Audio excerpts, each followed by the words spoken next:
Агарын бохирлыг бууруулна гэдэг бол ерөөсөө л дулаалга юм байна шүү дээ. Түлш, газ энэ бол дундын завсрын шийдлүүд зуугч гэсэн. Яг эцсийн шийдэл бол дулаалга. Тэгээ төр иргэндээ очиод өмнөөс нь бүх гэрийн дулаалгыг хийж өгнө гэдэг үг бас биш. Энэ бол иргэн бүр өрх бүр өөрийн гэсэн дулаалгыг харин төрөөс бид нар юу хийх ёстой вэ гэхээр дулаалга хийхэд нь ямар урамшуул, ямар давуу тал болох вэ гэдэг дээр л бид нар ажиллах ёстой. Түүнээс биш төсөвийн хөрөнгийг аль нэг айлыг дулаалгах руу бол би энийг бол зарах нь бол буруу гэж харж байгаа. Тэгээд зарлаач гэсэн энэ 200 мянган айлыг бид нар бол бүгднгийн дулаалж болж чадахгүй.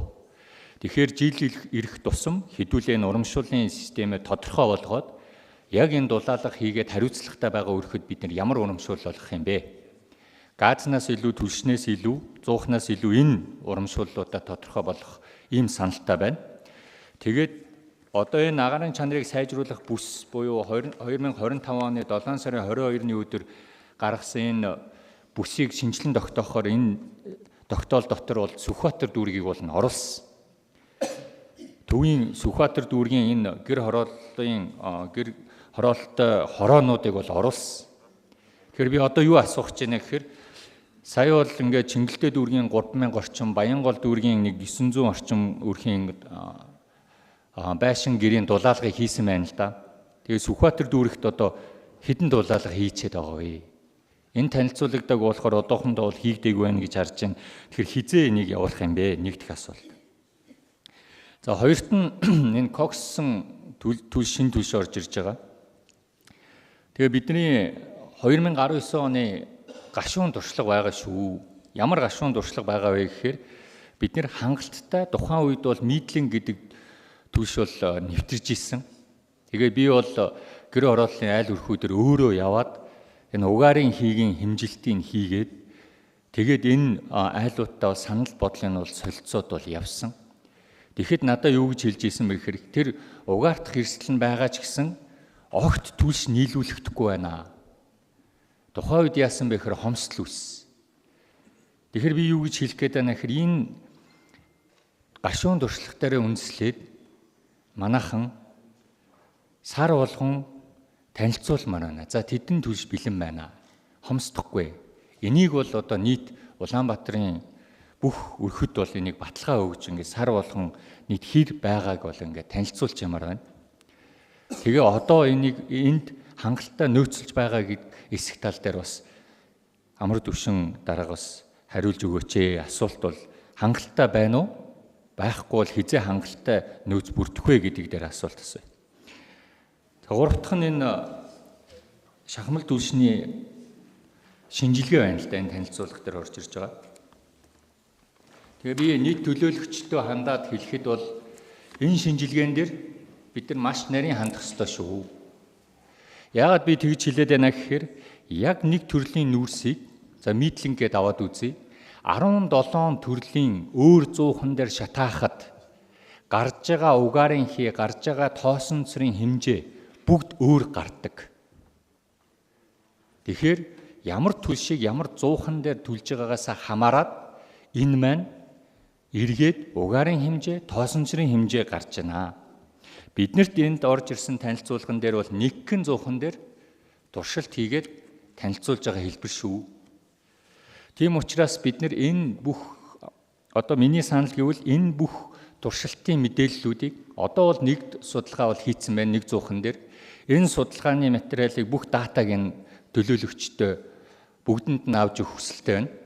Хоёрт нь цаашид дахиад ийм судалгаанууд хийгдэх бах. Энэ датануудыг ч гэсэн авъя. За тэгээд яг миний одоо энэ санал дээр нэмээд хэлэх дараачийн 3 дахь асуулт бол хэдэн зуухан дээр хийсэн бэ? Кокссон түлшний туршилтыг дахиад хэдэн зуухан дээр хийх вэ? За ингээд би 3 санал, 3 асуулт хэллээ. Асуултандаа хариулт авъя. Баярлалаа. Амар төвшин дарга хариулъя. Дүлгөөн төлөөлөгчийн асуултанд хариулъя. За, дүлгөөн төлөөлөгчийн асуултанд хариулъя. За, түлшний хомсдлын асуудал, түлшний нөөцний асуудал дээр бол ерөнхийдөө бол сая танилцуулга дээр хэлсэн бол сайжруулсан түвш буюу мидлинг бол яг одоо бол 40 мянга гаруй тонн бол ингээд бэлэн болгосон. За үүнээс бол сая нэгд өдрөөс галгааны үйлрэл ихсэнтэй холбогдуулаад бид нэр түгээлтийн цэгүүдээрээ түгээгээд эхлээд явж байгаа. За яг одоо бол бэлэн агуулга дээр нөөцлөлтөө мидлинг бол 38 мянга гаруй тонн бол байгаа. За хагас кокс бол 2 өдрийн өмнө хилээр гараад ерөнхийдөө бол Улаанбаатар хот руу бол чиглээд явж байгаа. За үүнийхээ бол илүү дэлгэрэнгүй мэдээллийг манай 5-7 төвшийнхэн бол өгөх бах. За мөн түүний туршилт хийсэн туршилтуудын асуудлыг бол 5-7 бол бас хамттан мэдээлэл хийгээд өгөөд яваарай. За Сүхбаатар дүүрэг бол дараад жил бол газ руу шилжих төлөвлөгөөнд бол орсон байгаа. За энэ жил бид нэр яагаад Гандан, Зурагт, за Баян хошуу гэж энэ хэсгийг дайсан бол яг энэ гурван хэсэг дээр нь болохоор агаарын бохирдлын яг хамгийн төв хэсэг буюу тод улаанаар тэмдэглэгдсэн хэсгүүд бол байгаа. Хамгийн агаарын бохирдлын бол хамгийн яг төв хэсэг буюу дээрэс нь агаарын салхины чиглэл дагуу яваад байгаа байхгүй. Тэгэхээр бид нэр энэ жил ЮНИСЕФ-тэй хамтраад энэ яг хэсгийг гац руу шилжүүлэхэд хэр хэмжээний агаарын орчны бохирдол сайжрах нь вэ гэдгийг бол яг үзэж байгаа. Яг бол яг энэ гурван хэсгээр бол өнгөрсөн жилүүд дээр бол бид нар үзүүлэлтүүдэд авцсан.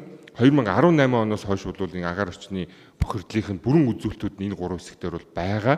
За энийг бол ингээд газ руу шилжүүлснээр яг ямар дэвшилт бол гарах нь вэ? Агаар орчинд ямар шууд нөлөө үзүүлэх нь вэ гэдгийг бол үзэхийн тулд бол энэ бүсүүд бол ингээд орсон байгаа юм шүү. За энэ үндсэн дүн дээр бол үндэслээд дараа жил бол бид нэр 50 мянган айлыг газ руу шилжүүлнэ гэсэн төлөвлөгөөтэй бол оруулж төлөвлөгөө хийгээд явж байгаа. Энэ жил бол яагаад 5 мянга гэх юм бол нөгөө хувийн хвшил буюу Дашванж, Горгаз, Юнигаз гэдэг нөгөө компаниудынх маань газ хадгалах байгууламж, түгээх чадвар гэдэг энэ дээр үндэслээд бол 5 мянган айл явж байгаа. За эх жилээс бол бид нэг ингээд дид бүтцийн хувьд бол бэхжүүлээд за хадгалах байгууламжуудыг нэмэгдүүлээд 50 мянган айл руу бол ингээд шилжүүлээд явнаа. За эдгээр 50 мянган айлд бол ингээд Сүхбаатар дүүрэг бол ороод явж байгаа. За 5-7-ийн үргэлжлүүлээд хариулаарай. За 5-7 түлш. За сайн байцгаана уу та бүхэн өнөөдрийн дүргий дэлгүүр төлөвлөгчийн асуултанд хариулъя. За нөөцлөлтийн тухайд бол одоо яг үйлдвэр дээр бэлэн болсон бүтээгдэхүүн агуулгын нөөц нийлээд 42 мянга орчим байна. За 9 сарын 15-наас одоо ингээд 4 хоногийн хугацаанд 5900 тонныг нийслэл Улаанбаатар хотын одоо цэгүүдээр дамжуулан борлуулж байна. За 130 мянган тонныг бид уурын 100%-нд татаж хэрэглүүлэх ёстой. За энэ өмнө говьоос одоо эхний цуваа өнөөдөр орж ирж байна. За 15-наас хойш бид нэг 600 гаруй тонныг нам даралтын 100-нуудад одоо ингээд түгээсэн байж байгаа. За коксын тухайд одоо хил дээр анх удаа ийм их хэмжээний нурмаг ачаа Монгол улсаар орж ирж байгаа учраас энэ хоёр улсын хилийн хилцээр гээд гайлын бас шинэ код авах нэг асуудлууд байх шиг байна. Тэгээд өнөөдөртөө багтаж гайлын бүрдүүлэлт хийгдээд наашаа 2 цуваа буюу 5200 тонн орчим эхнээсээ ингээд орж ирээд нөөцлөлтөнд нэмэгдээд явнаа. За шинжилгээний тухайд бол бид Утааны болон лабораторийн шинжилгээг төрөл бүрээр хийлгэж байгаа. Олон улсын лабораториудаар шинжилгээний төгөлтүүдийг хийгээд явж байгаа. Дэлгүүр төлөвлөгчийн асуугаад байгаа тэр Утааны шинжилгээг маш олон төрлөөр нь хийх ёстой гэдэгтээ бол санал нэгтэй байгаа. Бид одоо энгийн 100 буюу нүүдэлчин 100-ын дээр Утааны шинжилгээг хийлгээд явсан. Тодруулсан үе дэлгүүр төлөвлөгч. За яг саяны шинжилгээтэй холбоотой дээр та яг бүрэн мэдээлэл өгөөч. Яг аль 100-ын дээр энэ оруулж ирж байгаа сая ярьсан энэ 5200 тонноос эхний ээлжинд бол авсан гэж ойлгосон. Аль 100-ын дээр хийцэн байгаа. Одоо аль 100-ын дээр хийхээр захиалга өгөөд хүлээж байгаа вэ? Яг тоо авмаар байна. За бид бол дөл 100-ын дээр бол хийсэн байгаа. Хариулъя. Дөл 100-ын дээр одоо дөл 100-ын дээр шинжилгээг хийсэн байгаа. За нэмэлтээр одоо дөл энгийн 100 болон нүүдэлчин 102 дээр бол хийлгэнэ. Нийтлэг хэрэглэгдэж байгаа 100. Мөнхбаатар дарга нэмж хариулъя. Нийслэлийн агаар орчны бохирдлоо дэмжих газрын дарга Мөнхбаатар. За, дэлгүүр төлөвлөгчийн асуултанд нэмж хариулъя. бид манай байгууллага дээр бол одоо түлшийг орж ирэх тохиолдол болгон дээр нь бид нэр хагас коксын түлшийгээ бол энгийн буюу уламжлалт зуухан дээр за нөө төслийн гэж яригддаг дүл зуухан дээр за мөн давхар шаталтай гэж ярддаг нүүдэлчин зуух 3 дээр бол тухай бүр дээр нь хаягдлуудаа дахиад шинжилгээг бол хийгээд явна гэж төлөвлөж байгаа. Одоогийн байдлаар бол Монголын гайл дээрээс наашаа гарааг байгаа. Одоо гарч ирэхээр нь бид нэр энэ түлшийгээ аваад энэ 3 зуух дээр хэмжсэн задгаа Excel файлыгаа тухай бүртэн тань хүргүүлж байгаа. За зөвхөн дүлгүүн төлөөлөгчд биш чинь намын бүлгүүдэд өгөөд бүлгийн ажлын албаар дамжуулаад бүх төлөөлөгч нарт өргөж ажиллая.